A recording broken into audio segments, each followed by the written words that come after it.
Le ciel s'embrase. À l'est, on le voit plus clairement quelques instants avant, c'est la toiture qui a pris feu. L'incendie s'est sans doute déclenché vers 18h30. Il touche d'abord la charpente de Notre-Dame de Paris. André Finot, responsable de la communication du monument, était dans l'église. Le millier de personnes présentes à l'intérieur ont été évacuées rapidement. Nous avions fait un exercice il y a quelques jours. Voilà, donc tout s'est passé dans le calme. Et 10 minutes après, nous avons vu des flammes sortir du pied de la flèche de la cathédrale. Et voilà, depuis, j'assiste impuissant à cette horreur, en fait, la disparition d'une charpente partie 13e siècle, partie 19e siècle. Voilà, c'est un chef-d'œuvre du XIIe siècle, une partie qui s'est évaporée sous nos yeux, 12 millions de visiteurs par an. Voilà, un peu de l'architecture gothique dans cette capitale si chère au monde entier. J'ai pas de mots, ce soir c'est vraiment terrible, quoi. Notre-Dame était en rénovation. Les travaux avaient commencé l'an passé. Un échafaudage de 500 tonnes avait été dressé pour l'occasion. L'un des responsables du chantier que nous avons joint ne peut cacher son émotion. La beauté de ce monument qui va partir en fumée, c'est horrible. C'est horrible. Horrible. Le président de la République, la maire de Paris, le Premier ministre, plusieurs membres du gouvernement se sont rendus sur place vers 20h. Emmanuel Macron a exprimé sur les réseaux sociaux l'émotion de toute une nation. Pensez pour tous les catholiques et pour tous les Français, comme tous nos compatriotes, écrit-il, je suis triste ce soir de voir brûler cette part de nous. Anne Hidalgo a elle aussi réagi. Visiblement, la stratégie adoptée par les sapeurs-pompiers est pour l'instant la bonne et voilà, on espère, on est vraiment ici en attente. Évidemment, c'est terrible, c'est un drame absolu. Notre axe d'effort, c'est limiter cette propagation, protéger les beffrois et puis aussi protéger les œuvres. On a réussi, grâce au personnel de l'établissement et à une manœuvre concertée de police et papier, à pouvoir extraire les principales des œuvres. Voilà. Pour l'instant, c'est ça l'essentiel. On a un sapeur-pompier de Paris légèrement blessé. Le parvis a évidemment été évacué, mais depuis plusieurs heures, une foule nombreuse se rassemble, dans la tristesse et l'incrédulité. Certains catholiques chantent, beaucoup pleurent. Je ne voulais pas les croire, mais j'ai pris ma voiture en train, mais je suis venue jusqu'ici. Et là, j'ai assisté à juste un désastre. Et ça me rend juste extrêmement triste. Voilà, je suis pas spécialement pratiquante, mais c'est un symbole de notre jolie ville qui déjà va pas extrêmement bien en ce moment. Et que là, pour moi, de voir ça me fait une peine énorme. Voilà. L'information a fait le tour du monde. Al Jazeera, la RAI en Italie, NHK au Japon, CNN aux États-Unis cassent leur antenne. De nombreux dirigeants étrangers ont manifesté leur solidarité avec notre pays. Les pompiers de Paris annoncent ce soir que Notre-Dame est sauvée et préservée dans sa globalité. Cependant, la nuit dessine une toute autre silhouette de la cathédrale. Elle est désormais à moitié nue, sans son toit, sans une partie de son passé, sans un temps historique de l'histoire de Paris. Et parmi ceux qui tentent avec toute leur énergie de sauver cette cathédrale, de sauver les chefs-d'œuvre qui sont à l'intérieur de cette cathédrale, les 400 pompiers qui sont mobilisés, on a d'ailleurs appris il y a quelques minutes que l'un d'entre eux était gravement blessé, qu'il était soigné. Rebonsoir Olivier Santiki. Vous avez assisté tout à l'heure à quelque chose d'assez inhabituel. Je crois que la foule a encouragé les pompiers qui étaient à l'œuvre.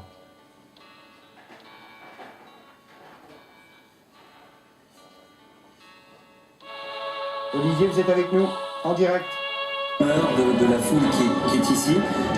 Oui, je vous entends très bien, Gilles. Je vous disais qu'il y a eu une clameur il y a quelques instants à peine, lorsque l'une des personnes qui patiente stoïquement ici depuis des heures maintenant a annoncé à la cantonade, si on peut dire ça comme ça, a crié que selon les autorités, eh bien, la structure de Notre-Dame était sauvée ou préservée.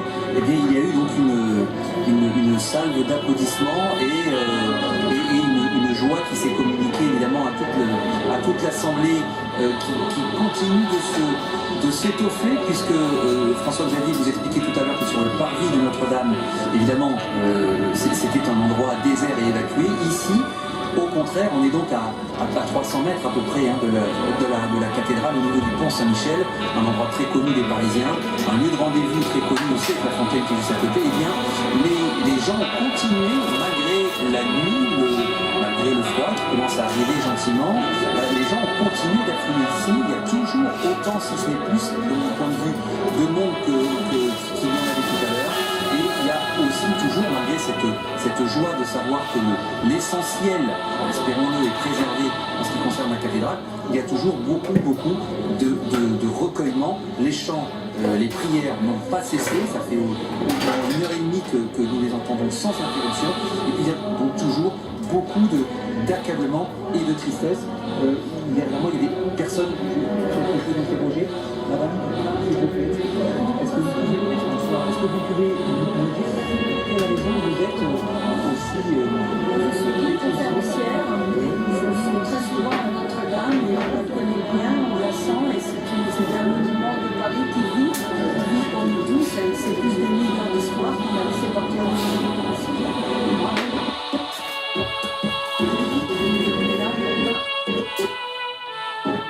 fragile, parce que les circonstances sont elles-mêmes assez agitées. Ce message, plein d'espoir, que nous ai parvenu il y a un instant, les dirigeants du théâtre de la Phénix à Venise, théâtre ravagé par 2 fois, entièrement détruit la dernière fois en 1996. Les dirigeants de ce théâtre italien qui donnent un message d'espoir, qui transmettent un message d'espoir pour les Parisiens, pour Notre-Dame. Nous sommes avec vous, nous avons brûlé intégralement en 2 fois, nous avons survécu. Phénix, c'est le Phénix en italien. Bonsoir Bertrand Lefedo. Bonsoir. Nous vous entendons tout à l'heure au téléphone. Vous êtes parmi nous, ce qui est encore mieux, vous êtes le vice-président de la Fondation du patrimoine. Vos sentiments sont évidemment très partagés ce soir, accablés et peut-être plein d'espoir parce que la solidarité, quelques heures à peine après le début de cet incendie, cette solidarité est en train de naître et se manifeste de manière évidente. C'est vrai que nous partageons ce soir une très grande peine, très profonde. Mais c'est souvent de la peine que naît l'union. Un peu comme quand on a connu un deuil dans une famille, si vous voulez. Et je pense que la Fondation du patrimoine, dont c'est la mission d'entretenir le patrimoine, se devait de réagir immédiatement. Et nous avons donc pris la décision tout à l'heure avec le président Guillaume Portinal d'ouvrir dès demain à midi une souscription sur le site fondation-patrimoine.org, fondation-patrimoine.org, afin que tous ceux qui veulent s'associer à ce qui va être un grand projet de restauration puissent le faire à la hauteur de leurs moyens, avec leur générosité, leur émotion immédiate. C'est vrai qu'il y a des choses qu'on ne pourra pas refaire. On dit que la structure est sauvée, mais pour bien connaître les monuments historiques, vous savez, quand la pierre a subi des chocs thermiques, elle est en fait beaucoup plus dégradée qu'elle n'en a l'air. Quant à la charpente, qui était une construction absolument unique, ce qu'on appelait la forêt de la cathédrale, qui avait été réalisée avec ces arbres gigantesques, qui était ce qu'on appelait la forêt primaire du bassin parisien, et que nos ancêtres, les compagnons, avaient utilisé en défrichant pour faire cette charpente avec des arbres qu'on ne trouve plus aujourd'hui. On ne pourra pas refaire une charpente avec des arbres comme ceux qui ont servi à faire historiquement Des chênes de la forêt de Tronçais, c'est ça? Non, c'était des chênes de la forêt de l'Île-de-France et qui étaient des arbres gigantesques et qui ont permis de faire cette charpente en son temps. Eh bien, c'est clair que nulle part en France il existe aujourd'hui d'arbres capables d'en faire une charpente comme ça. Et donc il va bien falloir solliciter non seulement financièrement, mais solliciter les énergies, solliciter les savoir-faire. Je pense que tout ce que la France a de compagnons maçons, de compagnons charpentiers, de compagnons maîtres verriers, s'uniront pour, dès demain, commencer à penser à refaire ce qui est quand même l'image de Paris et peut-être l'image de la France dans le monde.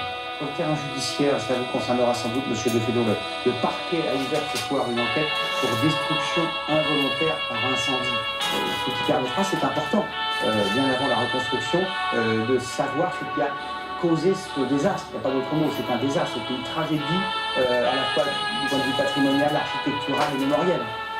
C'est un désastre, je ne sais pas si la justice pourra trouver la cause parce que c'est tout à brûler. On sait qu'il y avait des travaux importants qui étaient en cours, notamment sous la Flèche. Il se peut que cet incendie ait démarré dans les travaux, pour circuit, que sais-je. Je ne sais pas si on pourra remporter la preuve un jour. Monsieur Defedo, vous êtes un spécialiste de la restauration, du sauvetage, de la réhabilitation de chefs-d'œuvre en péril. En regardant ces images, on va peut-être redécouvrir avec vous ces images de lampes à incendie qui vont inévitablement faire des dégâts puisque l'eau envoyée par les pompiers crée des dégâts, en voyant ces flammes gigantesques. Vous vous dites qu'il y en a pour 5 ans, 10 ans, 15 ans de travail et de travaux. Tout le monde a à l'esprit l'aspect financier. Là, je vous parle de l'échelle de temps. Oui, mais c'est pas la finance qui va nous retarder, parce que je suis persuadé qu'il y aura un élan national. Ce qui va être le plus difficile, c'est de trouver les mains pour le faire. Le savoir-faire. Le savoir-faire. Pour restaurer un édifice comme cela, on sait que le compagnon d'œuvre en France n'est pas dans une forme olympique, parce que les crédits qui vont au patrimoine ont été plutôt restreints au cours des années, et donc le gisement de la force de travail, les savoir-faire ne sont pas si nombreux. Et quand on voit l'ampleur d'un chantier comme ça, ce qui probablement sera le plus difficile, c'est de réunir en ce lieu tous les savoir-faire qui seront nécessaires, sans pour autant dégarnir par ailleurs, parce que d'autres édifices auront besoin de leur soin aussi. Alors regardez comment les pompiers qui sont à l'ouvrage depuis 3 heures commencent de limiter autant que faire se jouer les dégâts. On les a entreaperçus sur le toit, sur les toits. Regardez plus précisément comment ils travaillent avec ce reportage et ces images commentées par Julien Plessis. Cette vidéo au plus près du feu montre encore un peu plus l'ampleur du désastre. La charpente de Notre-Dame est intégralement détruite. À l'endroit où se dressait la flèche, on croirait même que les échafaudages ont explosé.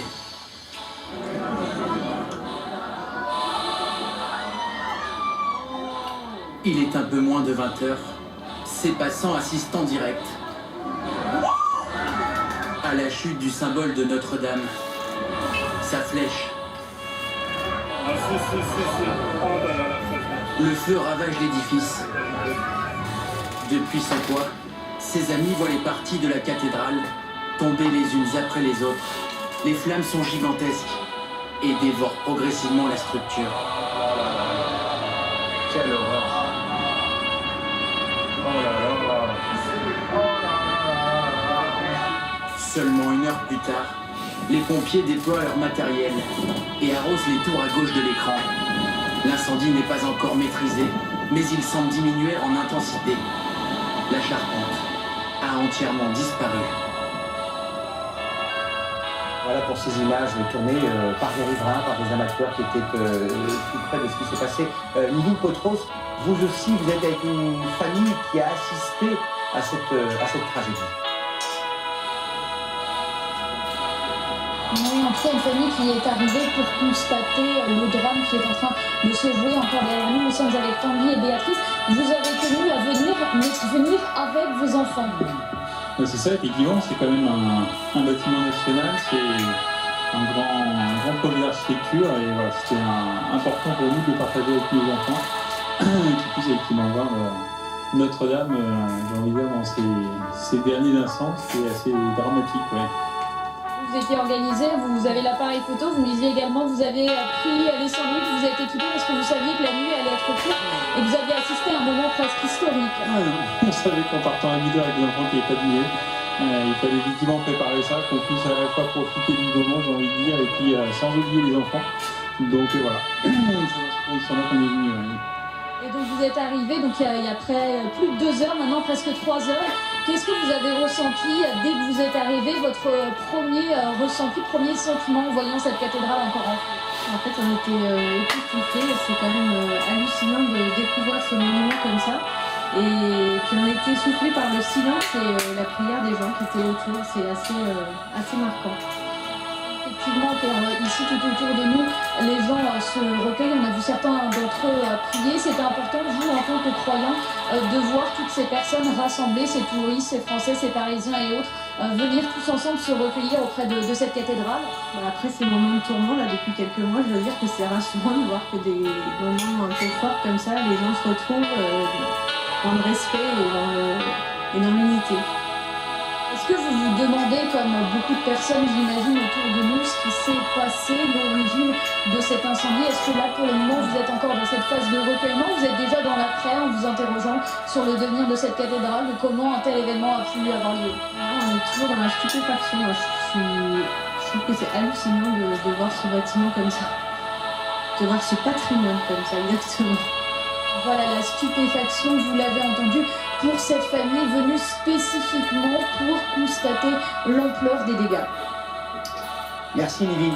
Effectivement, l'une de nos tâches ce soir, c'est de constater l'ampleur exacte des dégâts sans les minimiser, sans les exagérer. L'un des meilleurs moyens, c'est sans doute bien de commenter et de détailler ces images prises par les pompiers au long de cette soirée. Elles sont commentées pour nous par Camille Collin. Regardez cette image, impressionnante. Cette vue du ciel filmée par l'un des drones de la police est retransmise directement dans ce QG improvisé. Elle permet de suivre l'avancée des flammes et d'aiguiller le travail des pompiers. Au sol, les équipes se coordonnent rapidement pour alimenter les lances à incendie. Des navettes puisent directement dans la Seine. Près de 400 pompiers sont à pied d'œuvre et luttent difficilement depuis des heures contre ce feu ravageur. Face à eux, à tous ces moyens déployés, l'immensité d'un édifice à sauver. Première victoire ce soir, les pompiers viennent d'annoncer que la structure de la cathédrale l'était déjà. Elle sera préservée dans sa globalité. Voilà donc Bertrand de Fédot, cette cathédrale qui vous est chère, cette cathédrale que vous avez visitée 1000 fois. Vous disiez la grande difficulté, c'est pas tellement l'argent, encore que, c'est de retrouver le savoir-faire. On a tous vu des documentaires sur la construction de Notre-Dame, ce chemin de halage construit avec les pierres signées une par les tailleurs de pierre qui s'agrègent et qui se posent les unes sur les autres. C'est un savoir-faire qu'on a perdu en grande partie. Oui, mais enfin, on a quand même conservé, grâce au mouvement du compagnonnage, des savoir-faire qui nous permettront de reconstruire la cathédrale. Et je suis persuadé que la ferveur populaire qui a marqué sa construction entre le XIIe et le XIIIe siècle va rejaillir. Vous savez, il y a un souvenir qui me vient comme ça, et qui j'espère encouragera les uns et les autres. Quand Saint-Louis c'est lui qui a achevé la cathédrale de Paris, a rapporté à Paris la couronne d'épines. Il l'avait entreposée à Vincennes et il a organisé un immense mouvement populaire, une procession qui est passée par Saint-Denis. Les historiens disent qu'il y avait à ce moment-là probablement 1 million de personnes, en 1933 ou 1934.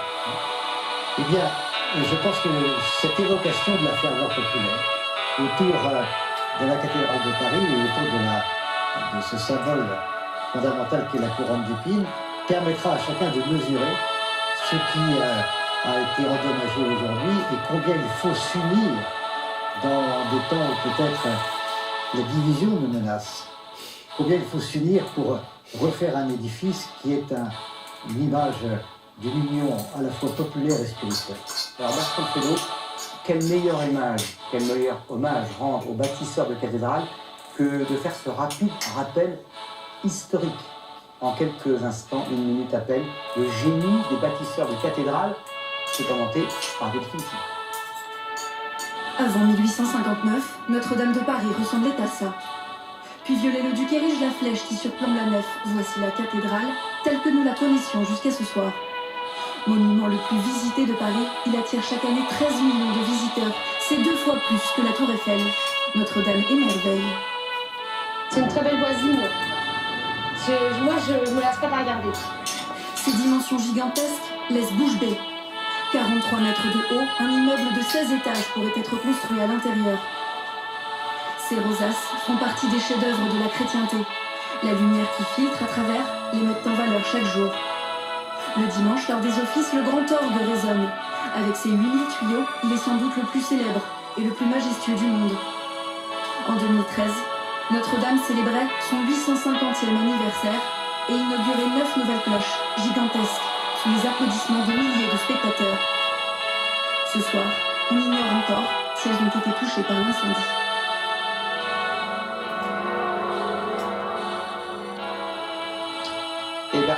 Fédo, vous regardez ces images et vous regardez également avec nous, avec nos téléspectateurs, ces images, je ne sais pas quel adjectif convient, affolantes, désespérantes, déprimantes, images prises par un drone ce soir à 150 mètres au-dessus du fait, au-dessus du toit de Notre-Dame.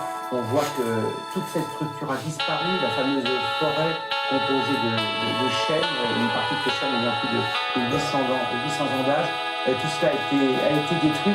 Et ce qui a peut-être été détruit, je vous voyais extrêmement attristé d'un instant, ce sont les orgues, les grandes orgues immortalisés pendant des décennies par les grands pères cochereaux qui jouaient, pas uniquement pour la messe d'ailleurs, qui jouaient également pour les profanes et qui laissaient admirer l'incroyable acoustique de cet endroit. Oui, les grandes orgues. Ont-ils pu survivre? Écoutez, nous ne le savons pas. J'ai vu les flammes lécher l'intérieur de la tour nord. La tour nord, elle est toute proche du buffet de l'orgue. Un orgue, c'est en éteint. C'est un métal qui craint le feu.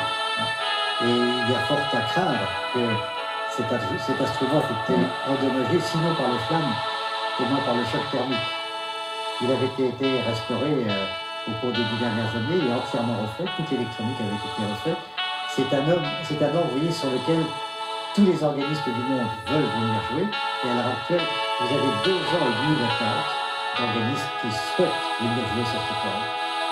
Voilà, il est peut-être aujourd'hui plus en état de fonctionnement. Un orgue sur lequel on joue évidemment du Bach.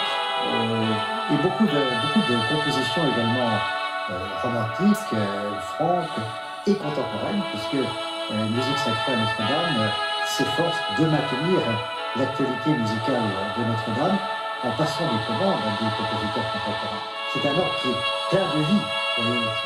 Si par malheur cet orgue a été endommagé ou détruit, à votre sens, il sera possible de le reconstruire à l'identique ou presque, avec cette qualité d'acoustique, avec cette incroyable sophistication. Ce qui est certain, c'est que tout cela est documenté. C'est-à-dire que la restauration récente donne une connaissance très précise des 120 ou 125 jeux, je crois, qui composent cet orgue. Bien sûr, il y a aussi là des savoir-faire qui peut-être ont été perdus, mais je pense qu'on est à une époque quand même où la documentation, c'est-à-dire tout ce qui décrit les éléments, les orgues, les jeux, le buffet, tout ça, je pense, a pu être sauvegardé et permettra d'engager des travaux. Alors, votre mémoire est infaillible. Effectivement, depuis la restauration de 2014, cet orgue compte 115 jeux. C'est un monde infini de musique. François-Xavier Ménage, vous êtes toujours en direct avec nous, tout près de cette cathédrale Notre-Dame meurtrie ce soir.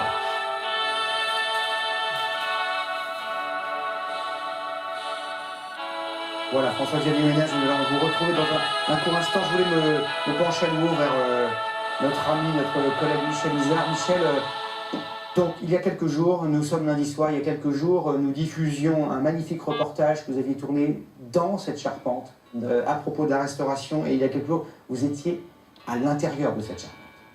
Oui, nous étions à l'intérieur de cette charpente. Et c'est vrai que, je le redis, comme monsieur...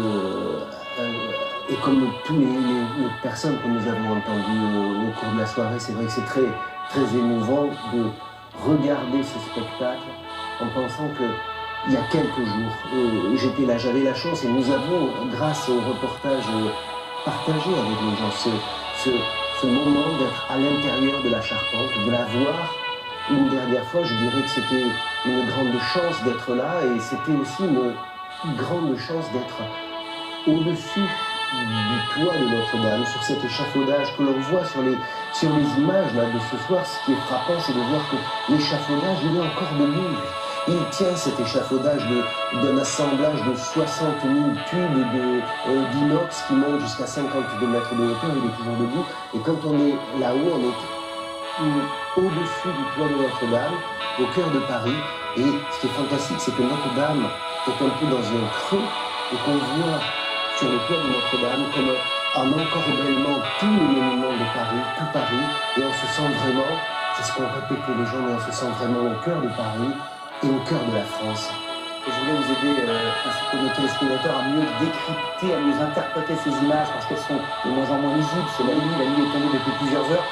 Laurent Nunez, le ministre délégué à l'Intérieur, nous aide à les décrypter.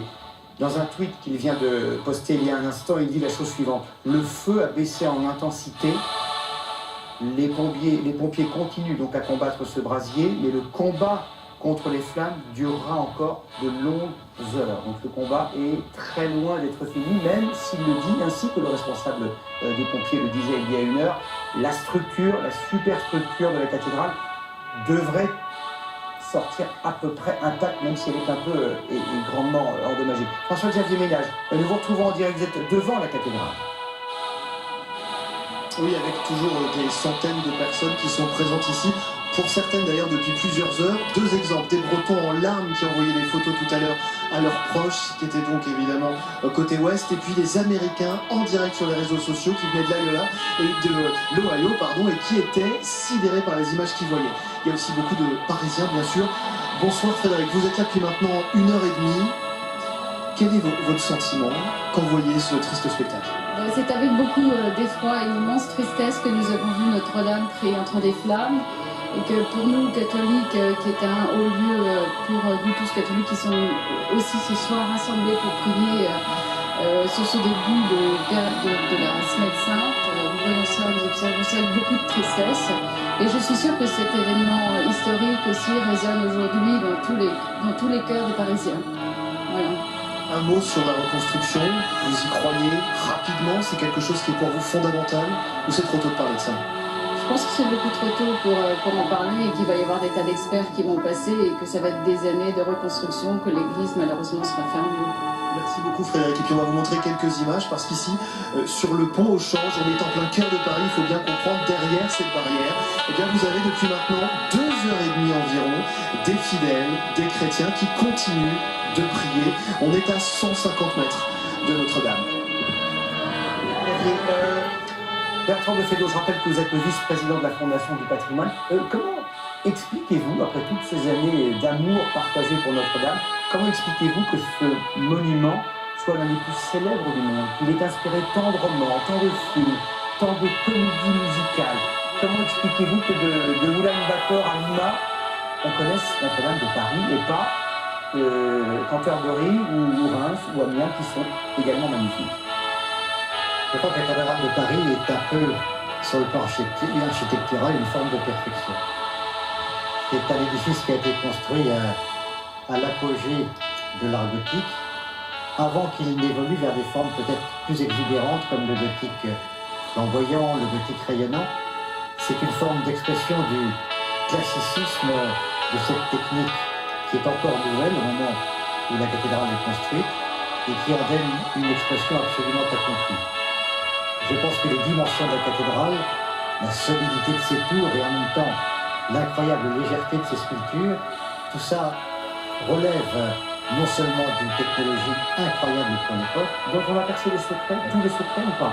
Pas forcément tous les secrets. On ne sait pas comment telle pierre, tel voussoir a été hissé à 80 mètres du sol. Si, ça on le sait, mais on ne sait pas exactement quelles étaient les connaissances mathématiques que devaient avoir les maîtres d'œuvre pour arriver à maîtriser d'une telle façon les problèmes de résistance de matériaux, les problèmes de descente de charge, alors qu'on est quand même sur un édifice absolument majeur. On n'imagine pas, vous voyez, l'échelle de la cathédrale sans penser aux masures qui y avait autour. C'est un édifice qui